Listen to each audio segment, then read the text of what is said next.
Bismillahirrahmanirrahim. Assalamualaikum warahmatullahi wabarakatuh. Waalaikumsalam warahmatullahi wabarakatuh. Alhamdulillahirabbil alamin.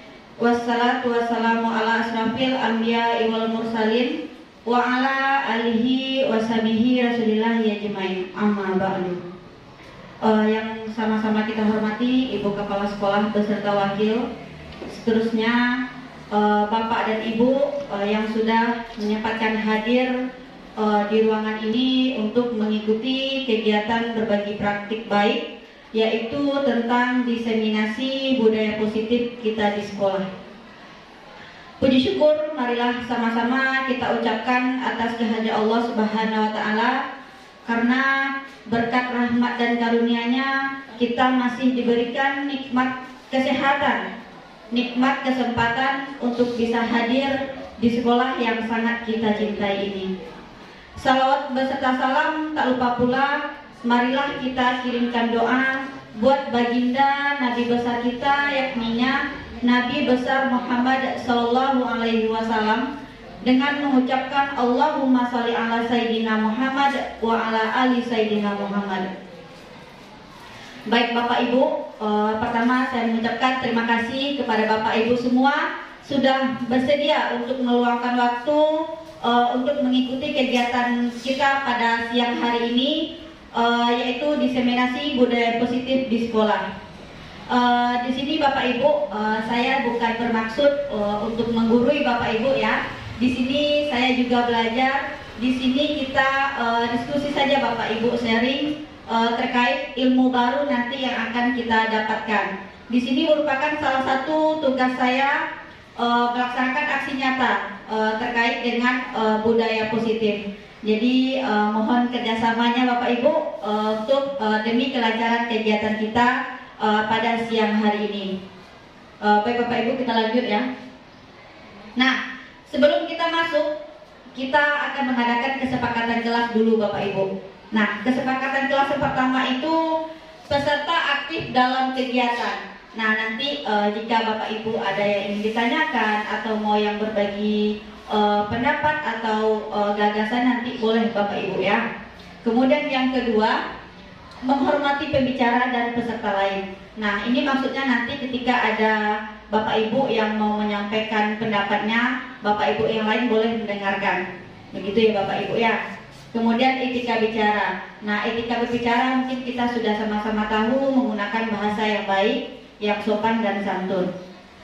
Yang keempat, makan dan minuman. Nah, ini sudah ada kue di depan Bapak Ibu ya. Kalau mau makan minum boleh, silakan, tidak apa-apa, asalkan kegiatan kita bisa berjalan dengan lancar. Nah, kebersihan kelas yang kelima Bapak Ibu. Untuk kebersihan kelas, tadi sebelum kita memasuki ruangan kelas kita ini bersih. Nah, untuk nanti setelah selesai acara, kita juga berharap kelas ini bersih ketika kita meninggalkan ruangan kelas ini. Selanjutnya, HP di silent. Boleh nanti Bapak Ibu menggunakan HP, tapi nanti HP-nya boleh di silent ya Bapak Ibu. Takut nanti ada panggilan dan berbunyi, itu nanti akan mengganggu konsentrasi kita Bapak Ibu. Kemudian yang ketujuh, mengikuti kegiatan dengan perasaan bahagia. Jadi kita harus bahagia Bapak Ibu, itu intinya. Kalau tidak bahagia nanti nggak akan keluar nanti ide-ide atau pendapat yang kita sampaikan. Setuju Bapak Ibu? Setuju. Baik, terima kasih. Nah, dari ketujuh kesepakatan kelas yang sudah ada di depan, atau ada yang ingin Bapak Ibu tambahkan nggak terkait kesepakatan kita? Atau sudah pas? Pas. Oke, ini sudah banyak ya Bapak, terima kasih. Nah, inilah kesepakatan kelas kita pada kegiatan hari ini Bapak Ibu. Lanjut. Nah, ini dia SDK dulu. Saya mohon Bapak Ibu untuk berdiri boleh? Untuk meregangkan otot Bapak.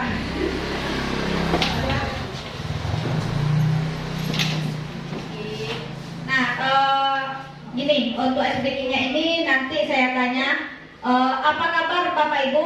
Bapak Ibu menjawab, Alhamdulillah sehat jasmani, sehat rohani, sehat ekonomi. Nah, ini Bapak Ibu ya?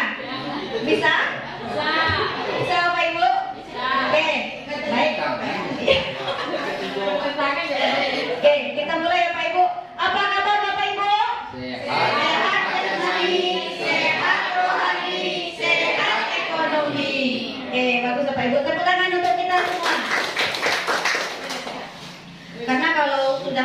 jasmani, otomatis rohani sehat, otomatis ekonominya akan mengalir Bapak Ibu. Ya, amin, amin ya rabbal alamin. Oke, kita lanjut. Nah, inilah beberapa materi budaya positif yang nanti akan saya sampaikan Bapak Ibu. Yang pertama itu ada perubahan paradigma belajar, yang kedua disiplin positif, yang ketiga motivasi perilaku manusia, yang keempat kebutuhan dasar manusia, yang kelima posisi kontrol, yang keenam keyakinan kelas, kemudian yang ketujuh segitiga restitusi. Nah, sebelum memasuki ini Bapak Ibu, saya ingin menanyakan, budaya positif itu apa Bapak Ibu yang sudah Bapak Ibu tahu? Mungkin kita semua sudah tahu ya budaya positif. Ayo Bapak Ibu, siapa yang bisa menyampaikan apa itu budaya positif Bapak Ibu? Atau contoh dari budaya positif yang sudah kita terapkan di sekolah kita. Oke, silakan Ibu, terima kasih. Oke, Ibu. Boleh.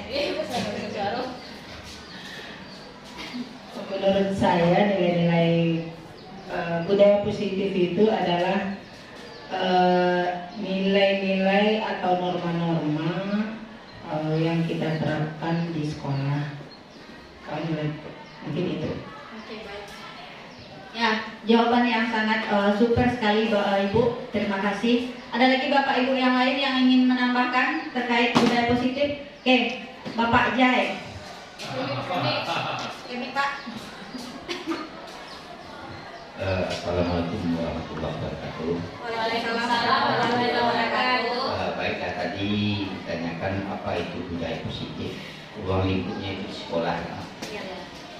Kalau menurut saya, budaya positif yang kita laksanakan di sekolah itu kebiasaan kelakuan siswa yang bernilai ke arah yang positif atau yang membangun. Itulah yang disebut dengan budaya positif. Itu menurut saya. Baik, jawaban yang super sekali Bapak Jai. Terima kasih Pak Jai. Ya, benar sekali yang apa yang disampaikan oleh Ibu Ismanifa dan Bapak Jai, bahwasanya budaya positif adalah kebiasaan atau pembiasaan yang sudah kita lakukan, yang berulang kali kita lakukan di sekolah yang bernilai positif, begitu ya Bapak Ibu ya. Nah, kita lanjut. Kemudian budaya positif yang sudah kita terapkan di sekolah seperti 5S, senyum, salam, sapa, sopan, dan santun. Kemudian juga membiasakan berdoa sebelum mulai belajar. Kemudian ketika bertemu dengan guru kita menyapa dan menegur guru, bersalaman dengan bapak dan ibu guru. Kita lanjut. Nah, mengapa budaya positif itu sangat penting sekali di sekolah kita Bapak Ibu? Ada yang bisa mengemukakan pendapatnya? Mengapa budaya positif itu sangat penting sekali? Ada Bapak Ibu? Oke, kalau nggak ada kita lanjut ya. Di sini, mengapa budaya positif itu penting di sekolah? Nah, yang pertama itu untuk lingkungan belajar yang kondusif. Nah, kalau di sekolah kita sudah menerapkan budaya positif, otomatis suasana belajar yang nyaman dan menyenangkan itu akan tercipta, dan peserta didik kita akan nyaman belajar. Jadi tidak ada lagi istilahnya yang peserta didik keluar masuk, alasan ini, alasan itu. Jadi kalau dia sudah nyaman di dalam kelas, dia tidak akan lagi ada yang namanya keluar. Kecuali nanti kalau dia kebelet ke toilet gitu. Ya begitu ya Bapak Ibu. Yang kedua, peningkatan prestasi akademik. Nah, seperti yang sudah saya sampaikan tadi, ketika anak-anak sudah nyaman berada di dalam lokal, otomatis ilmu yang disampaikan oleh Bapak Ibu akan terserap dengan sempurna. Nah, ini akan meningkatkan prestasi akademik bagi peserta didik kita. Dia akan termotivasi untuk belajar. Nah, itu dia. Kemudian yang ketiga, perkembangan karakter. Nah, perkembangan karakter, berbicara soal karakter Bapak Ibu, inilah suatu nilai yang harus kita tanamkan kepada anak didik kita. Baik sopan santun, nilai jujurnya, kejujuran anak didik kita, kemudian juga saling menghormati. Itu yang harus kita terapkan kepada anak didik kita. Jangan sampai nanti kita mendengar bahasa-bahasa yang tidak baik terhadap anak didik kita, baik itu sesama teman maupun kepada kita selaku guru di sekolah. Nah, itu pentingnya budaya positif yang harus kita terapkan di sekolah. Kemudian pencegahan bullying dan kekerasan Bapak Ibu. Nanti kenapa ini sangat penting budaya positif, pencegahan bullying dan kekerasan ini? Jangan nanti ada peserta didik kita yang menggunakan bahasa-bahasa kotor misalnya, kemudian dia menyampaikan kepada rekan-rekannya. Nah, itu akan menjadi suatu tindakan bullying Bapak Ibu. Nah, itu akan menyebabkan adanya kekerasan atau perkelahian antar anak didik kita. Begitu ya Bapak Ibu ya. Kemudian yang selanjutnya, meningkatkan keterampilan sosial. Nah, jika kita sudah saling menghormati, saling menghargai baik antara peserta didik maupun dengan guru ataupun seluruh warga sekolah, ini akan terjadi interaksi sosial yang sangat bagus.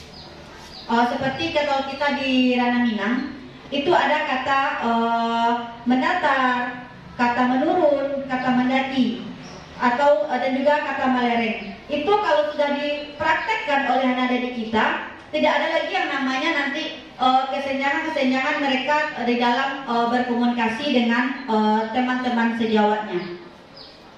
Kemudian meningkatkan keterlibatan orang tua. Nah, ini penting Bapak Ibu. Kenapa ini saya katakan penting? Anak didik kita terima dari setiap hari dari Senin sampai Sabtu itu pukul 7 sudah ada di sekolah, kemudian bel berbunyi jam setengah 8, kemudian pulang nanti jam 2:10. Orang tua menyerahkan anaknya kepada kita Bapak Ibu. Kita mulai mengajarnya di sekolah dari pagi sampai siang. Nah, kemudian setelah pulang sekolah mereka berinteraksi lagi dengan orang tuanya. Jadi kalau tidak ada kerjasama antara orang tua dengan pihak sekolah, ini tidak akan terwujud nantinya nilai-nilai yang akan kita harapkan. Kenapa demikian? Kalau orang tua hanya menyerahkan anak tanpa ada kerjasama antara orang tua dan pihak sekolah, itu tidak akan terwujud Bapak Ibu. Nah, itu pentingnya nanti keterlibatan orang tua terhadap budaya positif di sekolah kita. Itu terkait dengan paradigma belajar. Paradigma belajar adalah kerangka berpikir atau pandangan umum tentang bagaimana proses belajar terjadi. Nah, ini mencakup asumsi tentang peran guru, siswa, materi pelajaran, dan lingkungan belajar. Nah, itulah paradigma belajar Bapak Ibu. Nah, karakteristik paradigma belajar yang baru. Yang pertama, siswa sebagai pusat pembelajaran. Yang kedua, pembelajaran berpusat pada masalah.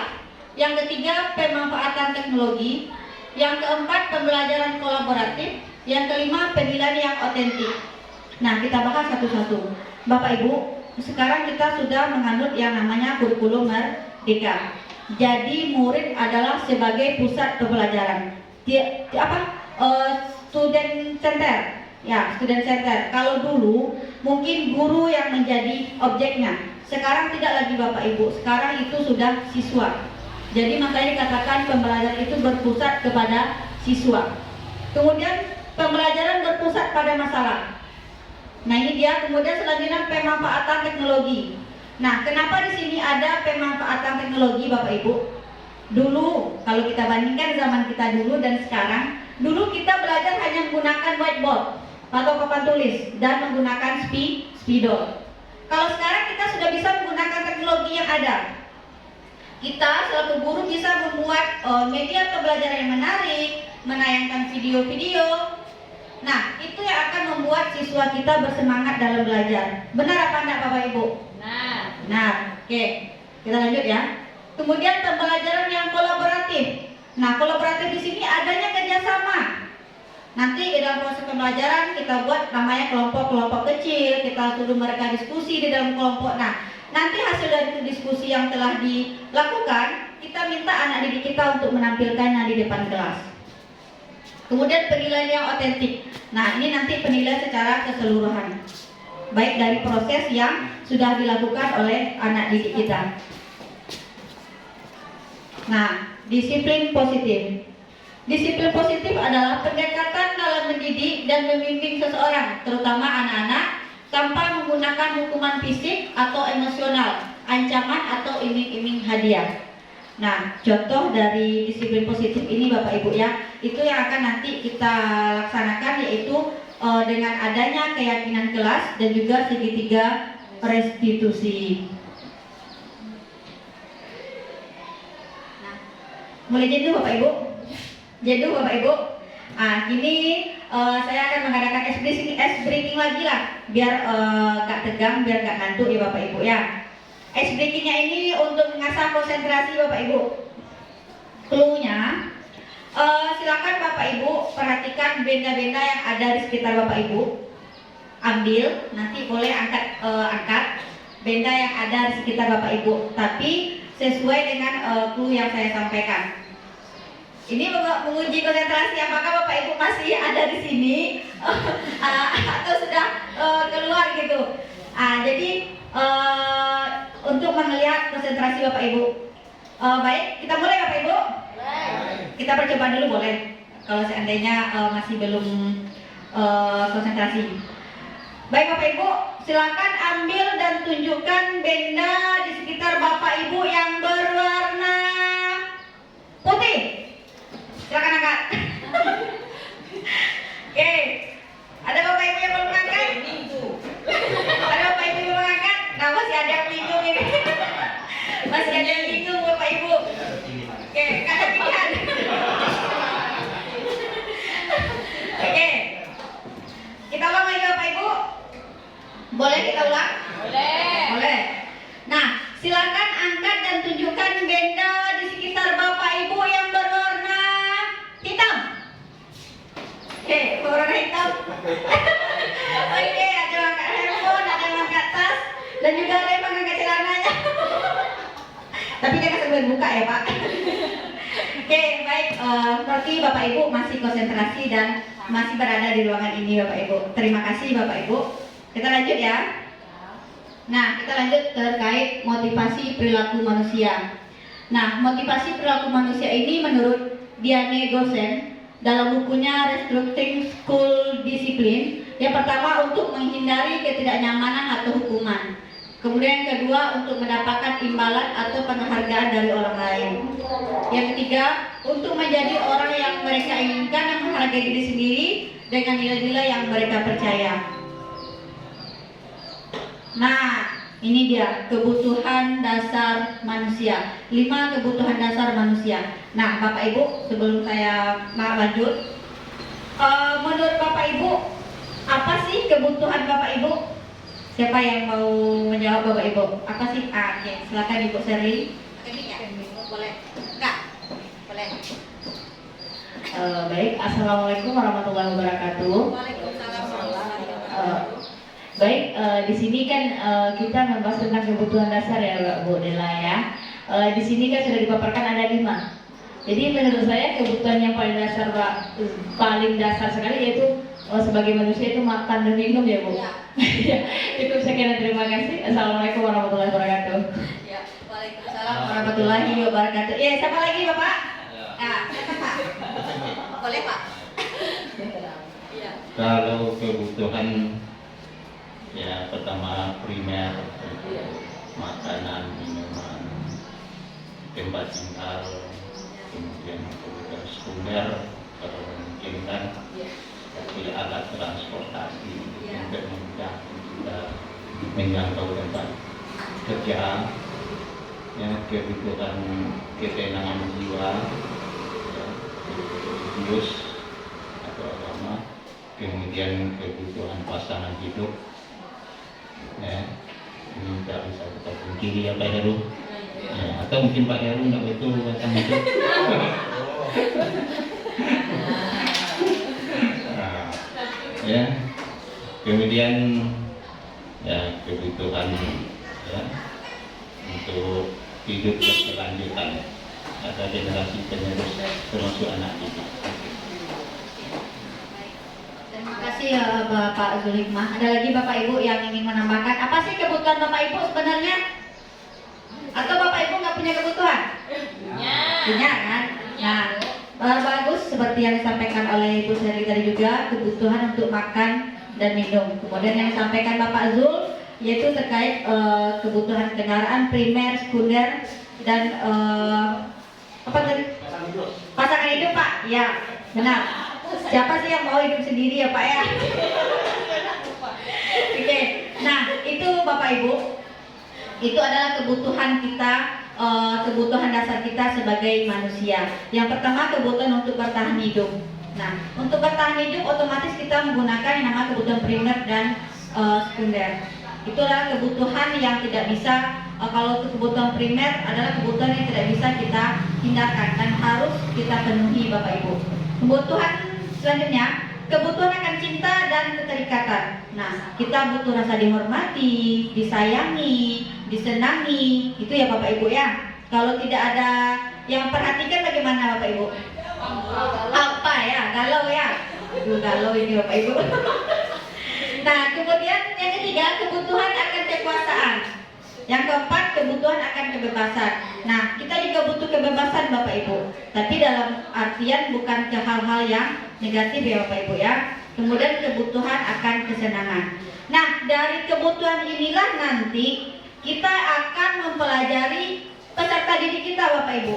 Kalau seandainya kebutuhan ini tidak terpenuhi, nah otomatis itu akan menyebabkan adanya permasalahan terkait peserta didik kita. Nah, dengan itu kita masuk ke sini Bapak Ibu lagi. Posisi kontrol kita selaku guru. Ada posisi penghukum, pembuat rasa bersalah, teman, pemantau dan manajer. Nah, kira-kira dari kelima ini mana yang lebih dominan Bapak Ibu yang ada pada diri Bapak Ibu? Penghukum. Nah, untuk kedepannya kita akan merubah atau apa namanya itu ya, menghilangkan yang itu Bapak Ibu. Nanti kita akan melihat satu persatu Bapak Ibu ya, sebagai penghukum itu seperti apa, pembuat merasa bersalah itu seperti apa dan seterusnya. Posisi sebagai penghukum. Nah, yang kita ketahui ini ada sedikit cerita Bapak Ibu. Mungkin ada siswa kita yang datang terlambat ya Bapak Ibu ya. Datang terlambat, kemudian kita selaku guru langsung memberikan sebuah atau menjatlah tibanya kepada peserta didik tersebut. Kita mengatakan bahwasanya kamu ke kamu aja le, awak ke awak aja le. Kemudian kita menggunakan bahasa yang keras. Ada seperti itu Bapak Ibu yang kita lakukan kepada anak didik kita? Ada. Nah, kemudian kita juga menggunakan gestur tubuh yang membuat anak juga tidak nyaman. Nah, itu posisi sebagai penghukum Bapak Ibu. Kemudian yang kedua, pembuat rasa bersalah. Nah, di sini posisi kontrol kita sebagai guru adalah pembuat rasa bersalah.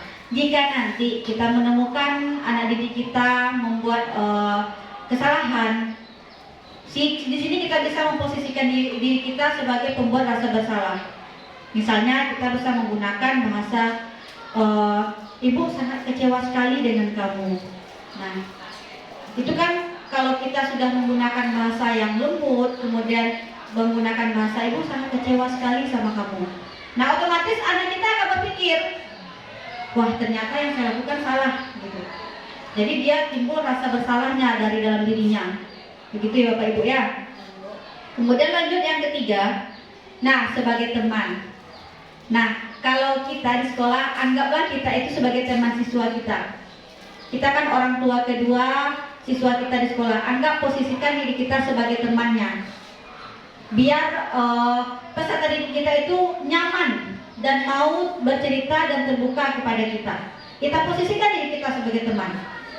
Contohnya seperti apa? Ayo bantulah demi ibu ya. Kemudian ya sudah, kali ini tidak apa-apa, lain kali jangan diulang. Nah, itu posisi kita sebagai teman, menggunakan bahasa yang sejajar, yang sesuai dengan bahasa yang digunakan anak-anak kita. Jangan nanti kita menggunakan kata yang kamu gini. Nah, kembali lagi kita kepada posisi penghukum nanti Bapak Ibu. Lanjut yang keempat, pemantau. Nah, sebagai pemantau, kita juga harus melihat bagaimana tumbuh kembang anak didik kita, bagaimana kita mengawasi terkait tanggung jawab yang sudah dilakukan oleh anak didik kita. Apakah itu tanggung jawabnya sudah dilaksanakan dengan baik atau belum? Begitu ya Bapak Ibunya. Misalkan ada anak kita yang melakukan kesalahan, kita tanya kembali, anak ibu kan tahu peraturan di sekolah kita seperti apa. Seperti itu kita Bapak Ibu menanyakan. Nah, kita menanyakan juga nanti apa yang telah Anda lakukan. Kayak gitu Bapak Ibu, posisi kita sebagai pemantau. Lanjut, yang kelima. Nah, posisi manajer. Posisi manajer ini adalah guru berbuat sesuatu bersama dengan murid. Nah, misalkan ketika ada anak didik kita yang juga melakukan kesalahan, tapi dia pengen berubah, misalnya kita tanyakan keyakinannya. Apakah kamu meyakininya? Nah, jika kamu meyakininya, apa yang akan kamu lakukan? Apakah kamu sadar terkait kesalahan yang sudah kamu buat? Nah, kita yakinkan dia. Kalau dia sudah yakin, apa langkah-langkah yang akan dilakukan untuk memperbaiki kesalahan tersebut? Begitu ya Bapak Ibu ya. Itu adalah posisi kontrol kita sebagai guru Bapak Ibu.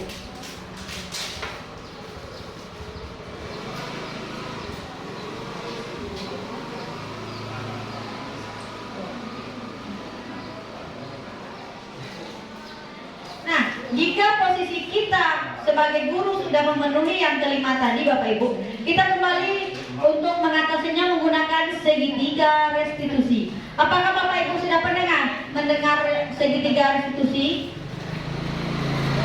Sudah Bapak Ibu? Nah, segitiga restitusi ini adalah kita mempertanyakan kembali kepada peserta didik kita terkait nanti jalan keluar atau solusi yang dihadapi atau solusi dari permasalahan yang dihadapi oleh peserta didik kita Bapak Ibu. Yang pertama itu ada menstabilkan identitas. Yang kedua ada validasi tindakan yang salah. Yang ketiga ada menanyakan keyakinan Bapak Ibu. Nah, ini tadi yang sesuai posisi kita sebagai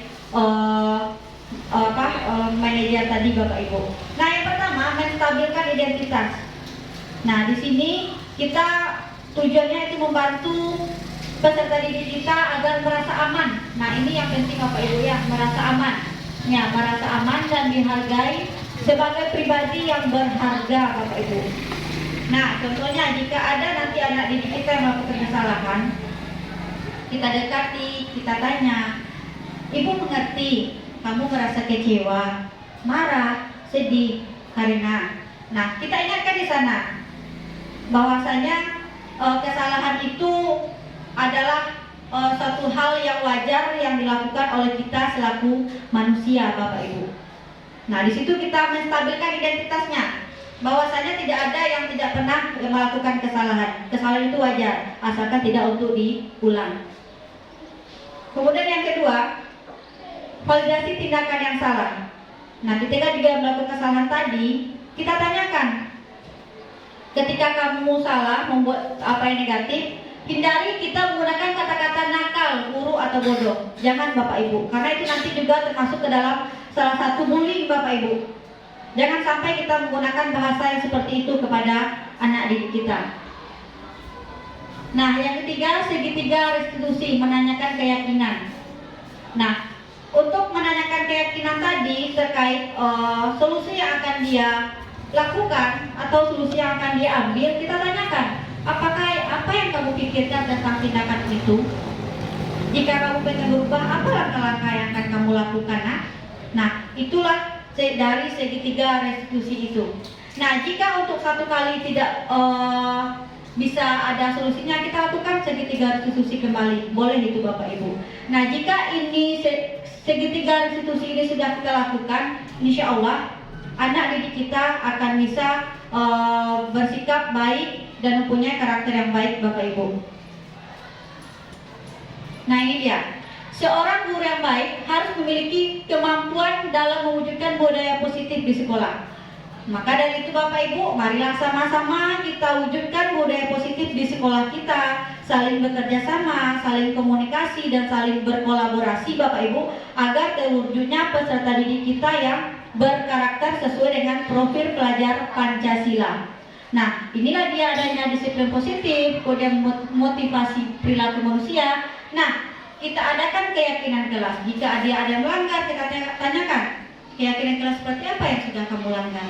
Nah, ini dia tadi keyakinan kelas kita, sesuai kesepakatan. Jika nanti ada yang melanggar keyakinan kelas, kita kembalikan apa konsekuensi yang sudah kita sepakati ketika mereka melanggar keyakinan kelas yang telah dibuat tadi Bapak Ibu.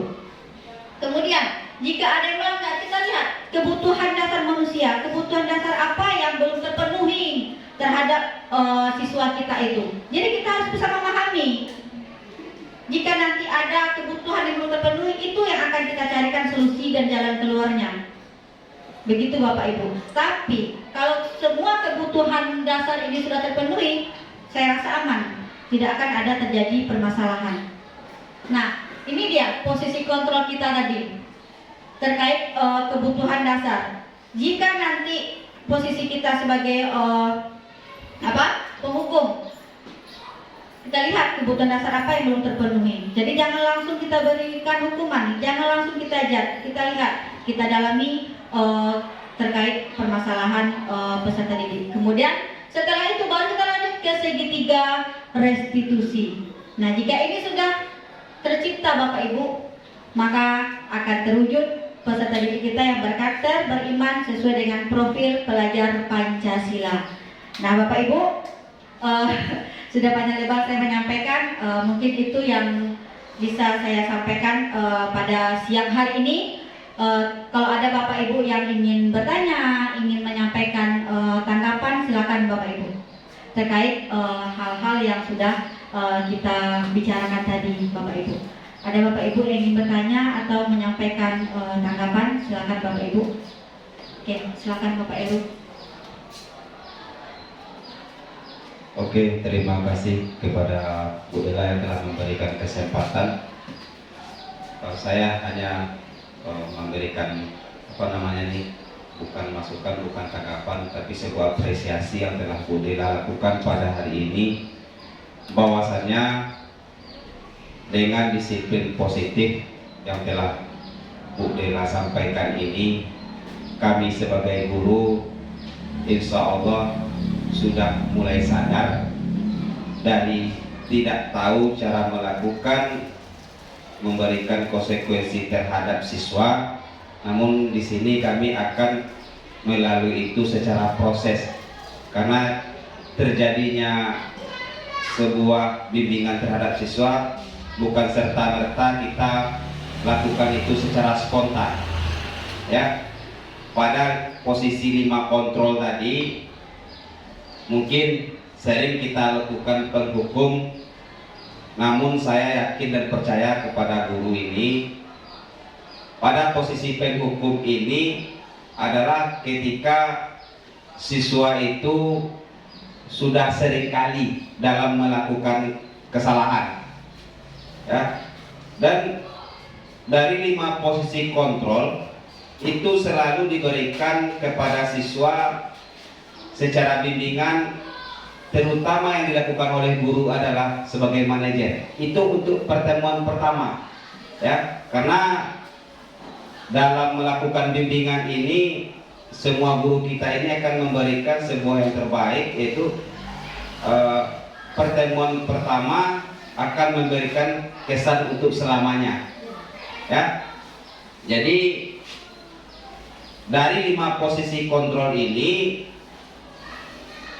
menurut saya ada waktu-waktunya kita akan menerapkan itu. Ya, saya contohkan tadi adalah anak itu selalu berulang-ulang dalam melakukan. Kita pada pertemuan pertama contoh kepada anak baru, ya, anak yang baru-baru masuk, itu mungkin kita sudah melakukan, terutama itu manajer. Namun jika manajer ini tidak mempan gitu kan, kalau anak baru ini kan, kalau kita siswa SMP ini mereka ingin melihatkan jati-jati dirinya. Saya juga menyarankan kepada guru, tidak ada salahnya kita sebagai penghukum, namun yang dihukum itu adalah tingkah lakunya untuk dapat mereka rubah, ya, untuk dapat mereka rubah dengan cara melakukan segitiga restitusi secara berulang-ulang, ya, yang telah Bu Dela sampaikan tadi, melakukan tiga restitusi secara berulang-ulang. Mudah-mudahan kita sebagai guru tidak pernah bosan dalam melakukan tiga restitusi ini. Kita untuk selalu berdoa, tidak pernah bosan. Mudah-mudahan bosan itu akan hilang dengan sendirinya.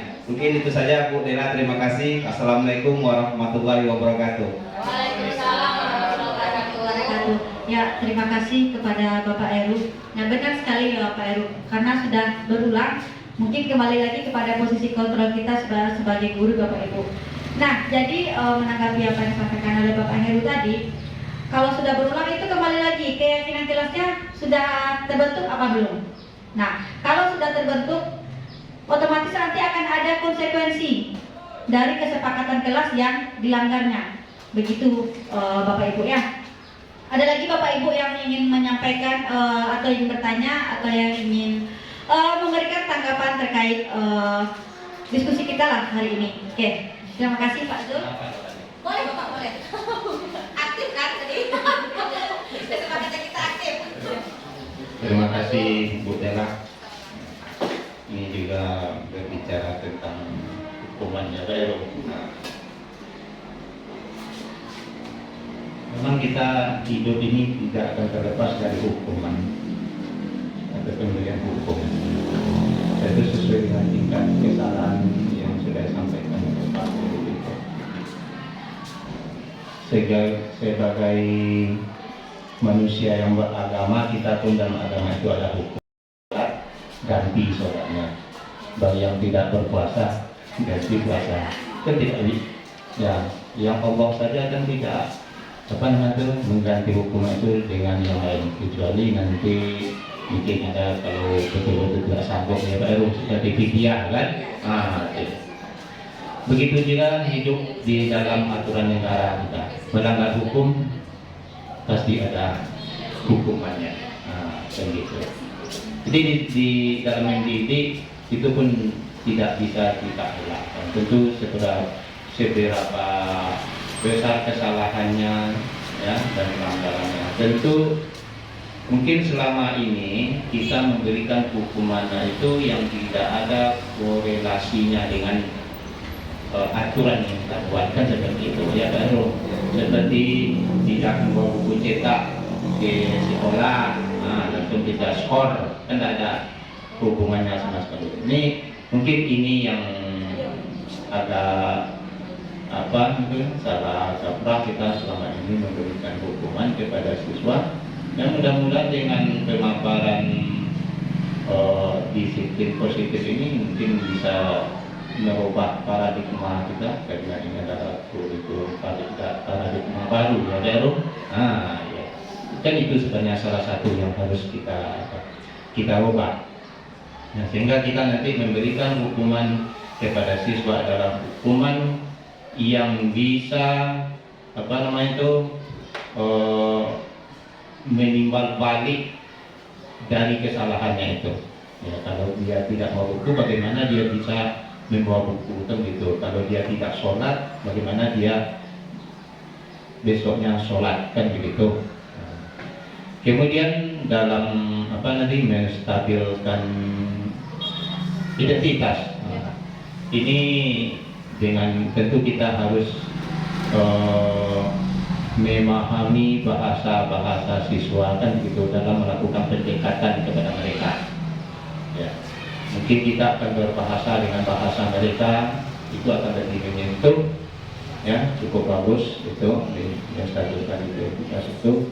Cuma tentu kita sangat hati-hati juga dalam memilih bahasa, karena siswa itu akan terdiri dari latar belakang sosial dan geografi yang berbeda. Ya, sebab pengalaman saya berbahasa kepada siswa itu, yang pernah ya salah gitu ya. Ini jadi pengalaman seumur hidup saya. Ya, ini di Lunang itu saya pernah mengatakan kata-kata bercarut di sana. Di Indopuro, cari itu. Ini maaf di depan itu ya. Apa kata-kata? Ya, kita mengajarkan sejarah Islam, menyebutkan profil seorang sahabat hitam garam ala kale kan. Ya, ini kale itu di rumah itu cari gadang. Nah, yang ibu-ibu di sini sebagian mayoritas pesisir nggak tahu kan? Nah, mungkin saya lebih tahu daripada ibu-ibu, walaupun tidak orang pesisir. Nah, jadi kalek mengalek yang sabit-sabit. Nah, ini berbahaya kita nanti. Ya. Nah, kemudian ada lagi ada bahasa orang itu kasar tapi hatinya baik. Ada bahasa orang itu halus, tapi yang ditembaknya jantung kita seperti Payakumbuh. Antara Taeh dan Simalanggang itu kan berbatasan. Taeh itu bahasanya kasar, tapi hatinya baik. Simalanggang itu bahasanya halus, tapi maknanya tajam. Contohnya, kalau ada orang Taeh itu berjualan jeruk, kita beli, Bu, berapa? Atau bahasa Minang, bara jeruk per kilo 5.000. Jadi tanya oleh lain, le mani Bu, aja mani, tak jadi tak penting. Dia tidak akan banyak tawar menawar, tapi tujuannya baik, dia kejujurannya itu kan gitu. Ada orang Simalanggang bahasanya halus. Kalau kita berjanjian dengan dia, kalau dia duluan datang, apa katanya? Capek mana Pak Tibo, lah 2 jam mau menunggu. Ini bahasa yang dipengaruhi oleh geografi kita itu. Pesisir nanti kan lain pula. Ini dalam memberikan menstabilkan lisan itu perlu bahasa-bahasa itu kita cermati. Ini juga menjadi pengalaman bagi saya. Semenjak itu di Lunang itu menjadi peringatan bagi saya ya. Ini sampai ke Indopuro itu calon besar. Nah, cukup bagus kita nanti untuk ya kapan Lunang Selaut itu calon besar. Ya kalau kita Minang Barat ya kelak. Ya ini ya kelak. Ya itu baru nak calon dah. Kelak. Ya kelak. Ini ada juga referensi bahasa kita ya Bu ini ya. Lah terima kasih Bu Dela nih materi yang cukup bagus sekali ya. Mungkin selama ini kita tidak mengenal disiplin positif, walaupun kita sudah melakukan sebagainya Pak Heru, cuma belum disusun dengan rapi dalam ya, kemudian teori-teorinya belum dimunculkan, kan begitu saja. Ya, terima kasih Bu Dela. Baik, terima kasih Pak Zul. Tepuk tangan Bapak Ibu untuk Pak Zul membagikan pengalaman yang luar biasa kepada kita semua. Dari yang kita tidak tahu mungkin kita sudah tahu. Nah itu makanya kita untuk kita selaku guru kita harus bisa melihat bagaimana karakter peserta didik, kemudian juga kita kan tahu bahwasanya peserta didik kita tuh berasal dari budaya dan latar belakang yang berbeda-beda Bapak Ibu. Jadi tidak ada yang sama baik status sosial maupun dari segi lingkungan yang ada pada peserta didik kita itu Bapak Ibu. Terima kasih kepada Bapak Zul. Ada lagi Bapak Ibu yang ingin bertanya dan memberikan tanggapan? Oke, pada Bu Enggi dipersilakan.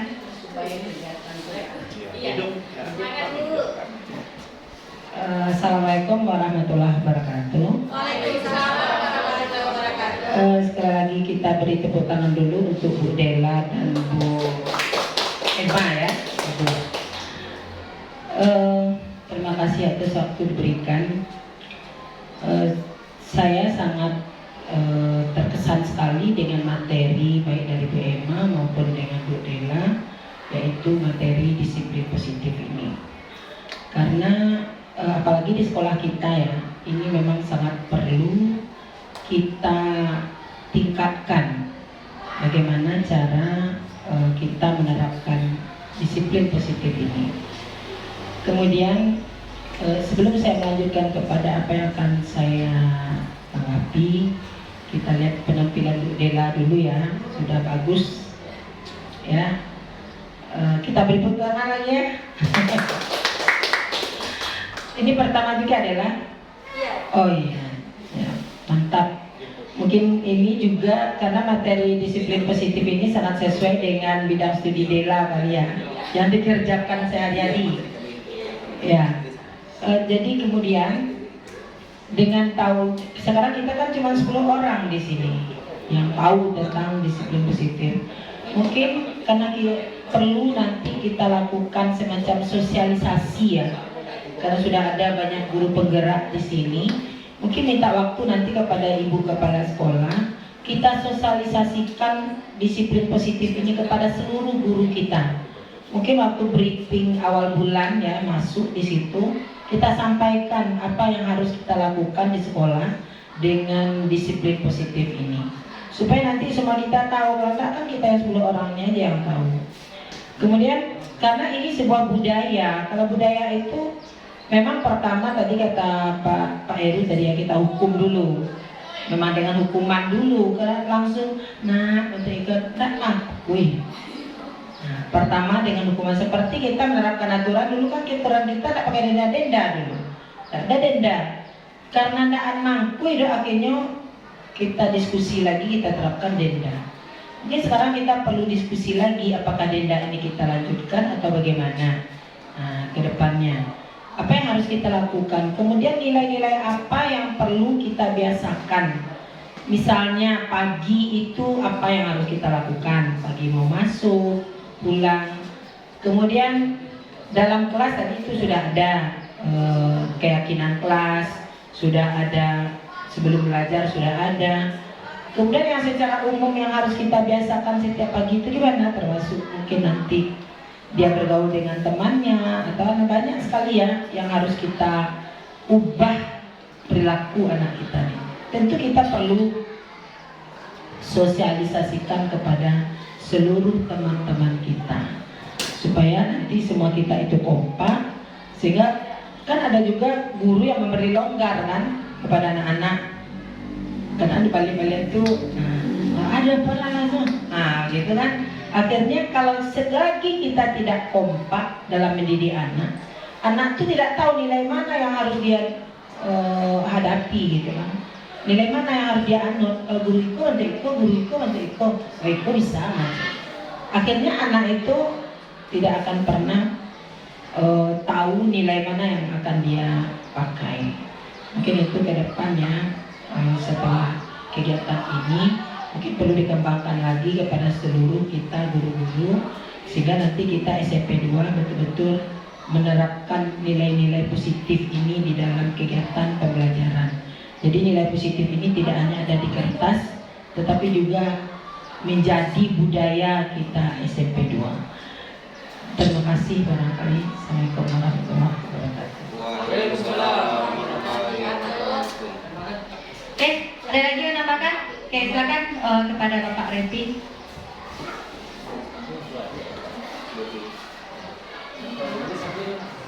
Baik, penambahan sedikit Bu dari apa yang saya baca, saya analisa seperti yang saya sepenggal tadi dapat oleh Pak Heru tadi dari pembicaraan Ibu tersebut, bahwasannya kita berhukum dulu ya, Heru ya.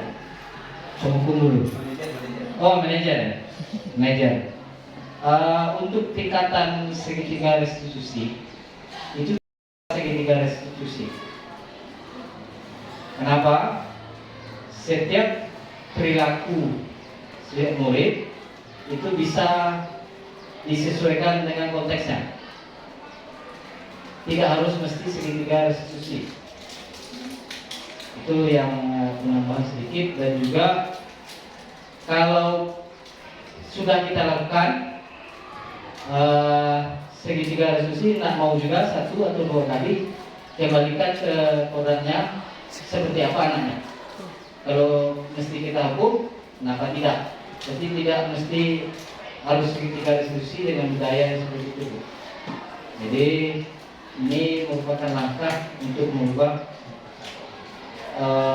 mindset kita dan juga budaya positif seperti yang Ibu sampaikan tadi.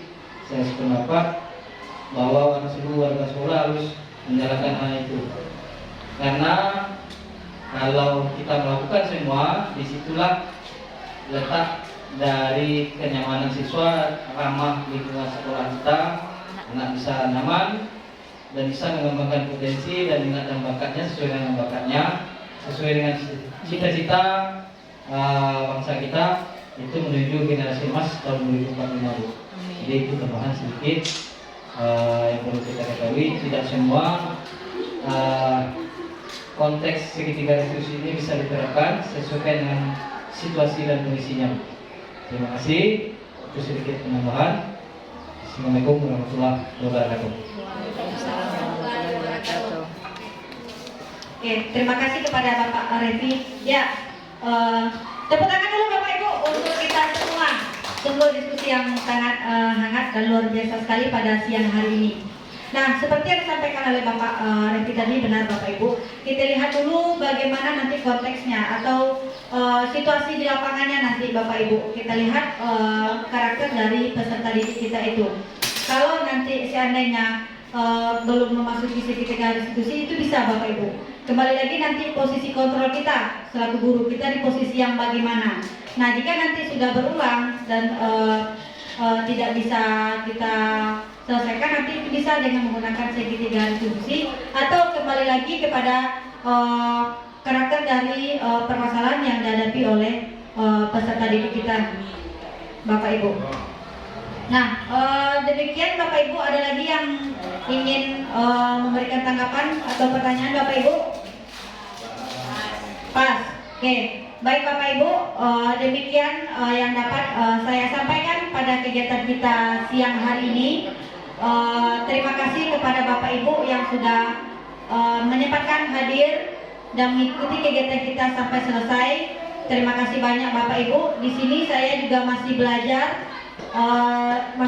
ya Bapak Ibu ya. Mohon maaf jika ada kesalahan kata maupun yang lainnya. Saya mohon maaf kepada Bapak Ibu.